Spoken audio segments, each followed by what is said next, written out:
Oke, assalamualaikum warahmatullahi wabarakatuh. Selamat sore pemirsa. Kali ini saya bertemu dengan Bapak Jenderal Muhayyad, Jen Muhayyad. Ini saya ada pertanyaan yang sudah saya simpan-simpan mengenai kelelahan fisiologis tanaman kelapa sawit. Apakah itu memang benar ada? Dan kalau ada, gimana mensehatkan kembali biar fit kembali kelapa sawit kita dengan produktivitas tinggi. Oke, kita balik kameranya. Wah, ini ya. Gimana Pak Jen Muhayyad, itu tadi pertanyaan dari kami netizen itu. Ini pertanyaan Pak Dokter Sawit atau pertama netizen ini Pak? Netizen Mas. Netizen. Ya, iya. Jadi Bapak Ibu sahabat Agus Susanto dimanapun Anda berada. Jadi pada prinsipnya kelapa sawit ini bisa produksi optimal apabila inputnya sesuai dengan yang dibutuhkan tanaman. Nah, pada suatu saat ketika yang dibilang sama Pak Dokter Sawit tadi, outputnya lebih tinggi dibandingkan dengan input, otomatis tidak terjadi keseimbangan.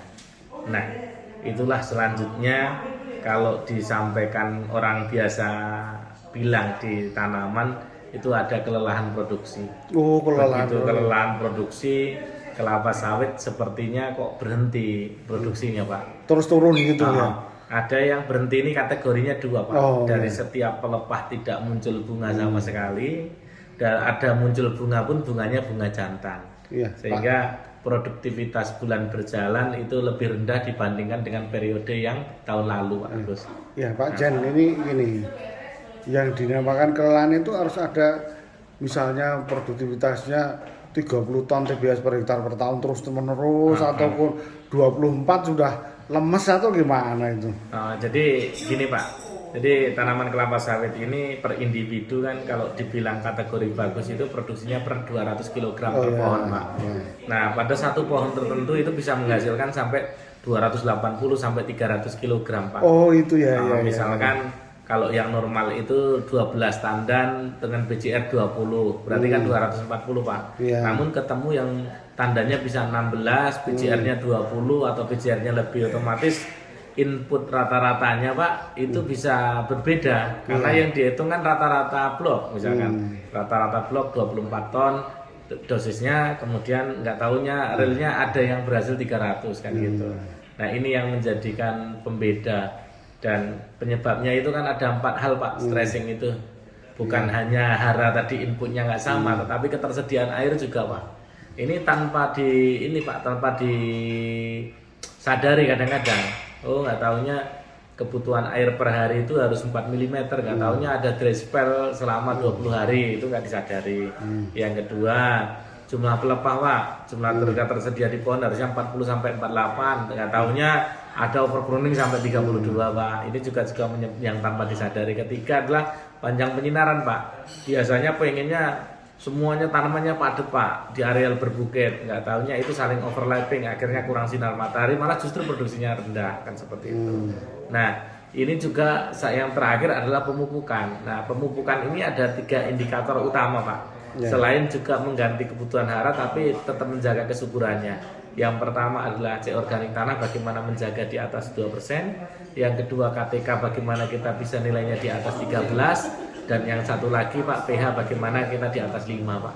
Nah ini juga 3 indikator utama supaya penyerapan hara yang kita berikan itu lebih maksimal Pak.